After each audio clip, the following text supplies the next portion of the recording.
2024 সালের আন্দোলনে আওয়ামী লীগ সরকার পতনের পর অন্তর্বর্তী সরকার জাতীয় ও আন্তর্জাতিক দিবস পালনের যে তালিকা প্রণয়ন করেছিল তা বহাল রেখেছে তারেক রহমানের নেতৃত্বাধীন বিএনপি সরকার।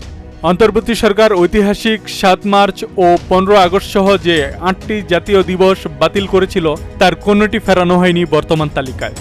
গতকাল বুধবার জারি করা এক পরিপত্রে জাতীয় ও আন্তর্জাতিক দিবস হিসেবে উদযাপন ও পালনের জন্য মোট 89টি দিবস রাখা হয়েছে।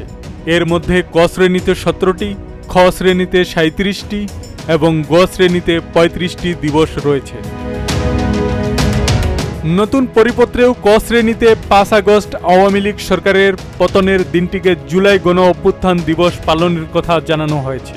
এছাড়া 2024 সালের গণ আন্দোলন চলাকালে রংপুরে পুলিশের গুলিতে ছাত্র আবু সাঈদের নিহত হওয়ার দিন 16 জুলাইকে জুলাই শহীদ দিবস পালন করা হবে। অন্তর্বর্তীকালীন সরকারও এই সিদ্ধান্ত নিয়েছিল। নতুন সরকারের সময়েও তা বহাল থাকল। নতুন পরিপত্রেও আগের মতোই দিবসগুলোকে 3টি শ্রেণীতে ভাগ করা হয়েছে।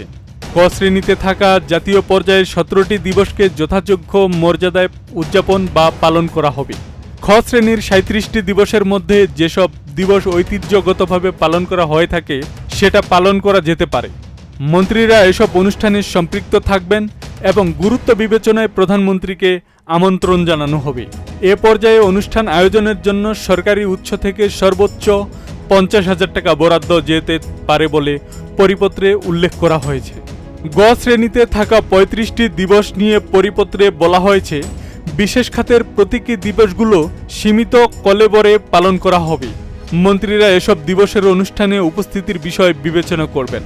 উন্নয়ন খাত থেকে এসব দিবস পালনের জন্য কোনো বরাদ্দ দেওয়া হবে না। আব্দুল সালাম, প্রজন্ম 24।